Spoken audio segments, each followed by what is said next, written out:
বামফ্রন্টের আমলে এসআইআর হয়েছিল, তখনকার মুখ্যমন্ত্রীর নাম বুদ্ধদেব ভট্টাচার্য। একটা মানুষকে নির্যাতন হতে হয়েছিল না।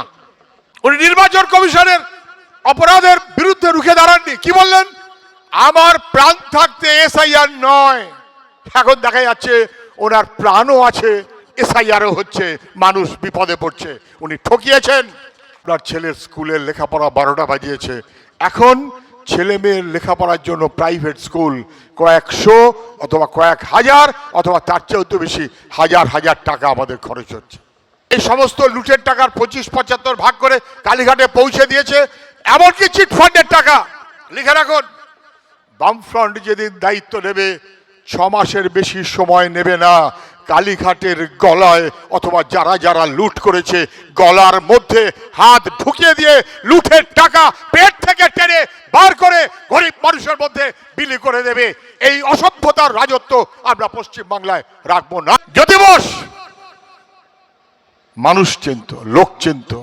তখনও তৃণমূলের সরকার আসেনি, তখনও নরেন্দ্র মোদীর সরকার হয়নি, তখন যদিও বেঁচে আছেন। যদিও বলেছিলেন বিজেপি অসভ্য বর্বরের দল।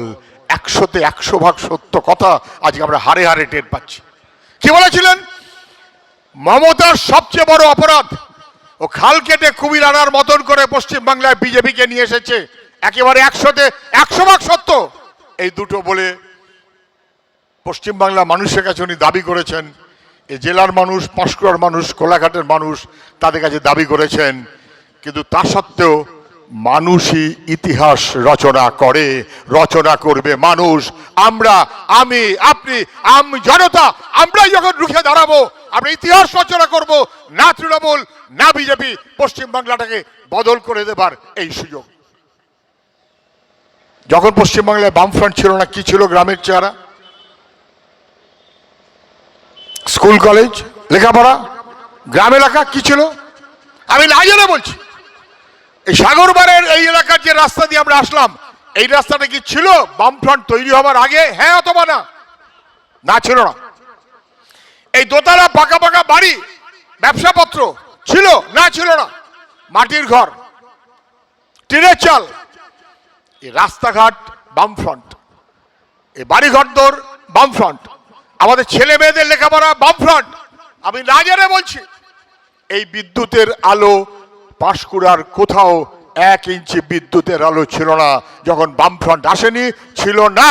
পশ্চিমবাংলায় বিদ্যুৎ এনেছে, আমার গ্রামকে আলোকিত করেছে, মানুষকে এগিয়ে দিয়ে গেছে পশ্চিমবাংলার বামফ্রন্ট। তাকে ধ্বংস করার চেষ্টা যারা করবে, রক্ষা করতে হবে, রুখে দাঁড়াতে হবে আমাদের সবার। এ কারুর একজন দুজনের কাজ না। এই নির্বাচনের মধ্য দিয়ে বামফ্রন্ট কি দাবি করে? অনেক দাবি। লিখে রাখুন, আমার ছেলে মেয়ের লেখাপড়া পশ্চিমবাংলায় বামফ্রন্ট এসে ফ্রি লেখাপড়া চালু করেছিল। গ্রামে গ্রামে লেখাপড়ার চাষ ছিল।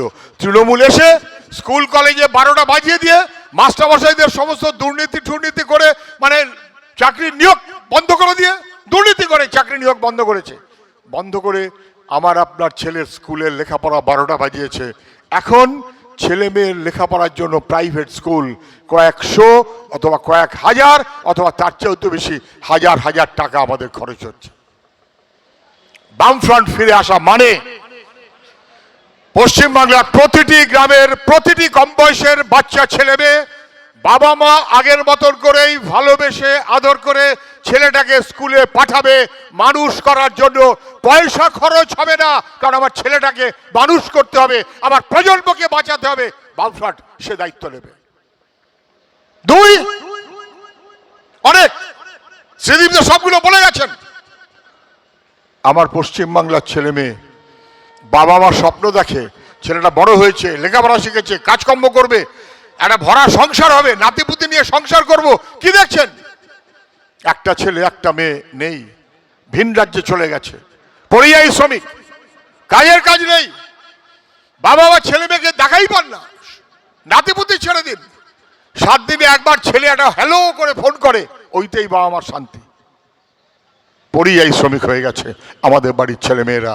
লিখে রাখুন, বামফ্রন্ট পশ্চিমবাংলায় দায়িত্ব নেবার পর 2 বছর থেকে 3 বছর লাগবে ভিন রাজ্যে থাকা ছেলে মেয়েদের এ রাজ্যে কাজের সুযোগের ব্যবস্থা করে আমরা দলে দলে ফেরত নিয়ে আসবো।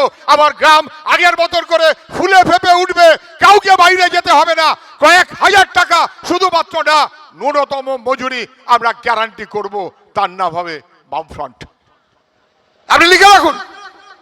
চিট ফান্ডে লুট করেছে, বালির টাকা কয়লার টাকা লুট করেছে, আমার গ্রামে মাটি ভরাটের নাম করে টাকা লুট করেছে, আমাদের পঞ্চায়েতের টাকা লুট করেছে, আর এই সমস্ত লুটের টাকার 25-75 ভাগ করে কালীঘাটে পৌঁছে দিয়েছে, এমনকি চিট ফান্ডের টাকা।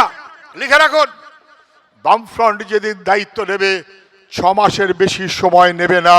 কালীঘাটের গলায় অথবা যারা যারা লুট করেছে গলার মধ্যে হাত ঢুকিয়ে দিয়ে লুটের টাকা পেট থেকে টেনে বার করে গরিব মানুষের মধ্যে বিলি করে দেবে। এই অসভ্যতার রাজত্ব আমরা পশ্চিম বাংলায় রাখবো না, রাখতে পারবো না।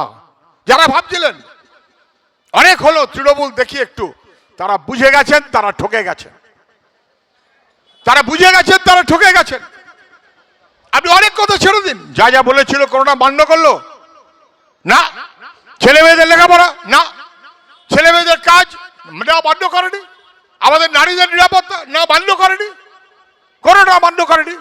10,000 মাদ্রাসা স্যাংশন দেবে বলেছিল, মনে পড়ছে আমাদের? দেয়নি, দেয়নি। কি বললো? যখন ওয়াকফের গল্প আসলো, দিল্লি অপরাধ করতে চাইছে, মানুষ রাস্তায় বিক্ষোভ করছে, মমতা ব্যানার্জি বললো আমার ওপর ভরসা রাখুন, এখানে আন্দোলন করতে হবে না, আমি পশ্চিমবাংলায় দায়িত্ব নিচ্ছি, আমি কোনো ওয়াকফ করতে দেব না। বললেন ওয়াকফ করতে দেব না, রাতের অন্ধকারে ওয়াকফের আইনটাকে কার্যকরী করে দিলেন। আপনারা জানেন, হ্যাঁ অথবা না বলুন। একই রকম ভাবে এসআইআর এখানে কম, আরেক জায়গায় বেশি, তার মধ্যে কোনো গ্রামে বেশি, কোনো গ্রামে কম। এসআইআর বামফ্রন্টের আমলে এসআইআর হয়েছিল, তখনকার মুখ্যমন্ত্রীর নাম বুদ্ধদেব ভট্টাচার্য। একটা মানুষকে নির্যাতন হতে হয়েছিল না, একটা মানুষকে না। এসআইআর যখন হলো, আমরা বলেছিলাম তার বিরুদ্ধে রাজ্যের বিধানসভায় আসুন আমরা প্রস্তাব নিই সবাই মিলে, আমরা রাজ্য থেকে বিরোধী দলগুলো সভা করি। না, উনি করেননি। উনি নির্বাচন কমিশনের অপরাধের বিরুদ্ধে রুখে দাঁড়াননি। কি বললেন? আমার প্রাণ থাকতে এসআইআর নয়। এখন দেখা যাচ্ছে ওনার প্রাণও আছে, এসআইআরও হচ্ছে, মানুষ বিপদে পড়ছে। উনি ঠকিয়েছেন, পদে পদে আমাদের ঠকিয়েছেন। যদি না বুঝতে পারেন আরো ঠকতে হবে। যদি কেউ মনে করেন বিজেপিকে ঠকাবে তৃণমূল, তৃণমূলকে ঠকাবে বিজেপি, আপনাকে ডবল ঠকতে হবে। যারা মনে করেছিলেন তৃণমূল ঠকেছেন, যারা মনে করেছেন তৃণমূলকে ঠকাবে বিজেপি, তারা ডবল ঠকে গেছেন। তৃণমূলকে বিজেপি ঠকাবে না, বিজেপিকে তৃণমূল ঠকাবে না। বাংলাকে যদি বাঁচাতে হয়, বাংলার মানুষ, বাংলার যুবক, বাংলার ছাত্র, বাংলার গরিব মানুষ, বাংলার গ্রাম বাঁচাতে যদি হয়, বামফ্রন্ট অন্য কেউ নেই, অন্য কেউ বাঁচাতে পারবে না। এই নির্বাচনে তৃণমূলকে কেউ জেতাতে পারবে না। আবার আপনি বলছি, আবার লিখুন, এই নির্বাচনে পশ্চিম বাংলায় তৃণমূল পরাজিত হবেই। এখন কি হচ্ছে? তৃণমূলের সরকার বিজেপি বিরোধী, দুজনেই আরএসএস, একই দোকানের মাল, একটা এই দোকান একটা ওই দোকান, একই গোডাউনের মাল, একটা বিজেপি একটা তৃণমূল। তৃণমূলকে এই নির্বাচনে কেউ জেতাতে পারবে না, মানুষের কাছে ধরা পড়ে গেছে। তৃণমূল যদি হেরে যায়, আপনি লিখে রাখুন, 3 মাসের বেশি সময় লাগবে না, তৃণমূল দলটা সপাটে উঠে যাবে, এই দলটার অস্তিত্ব পর্যন্ত থাকবে না। পশ্চিম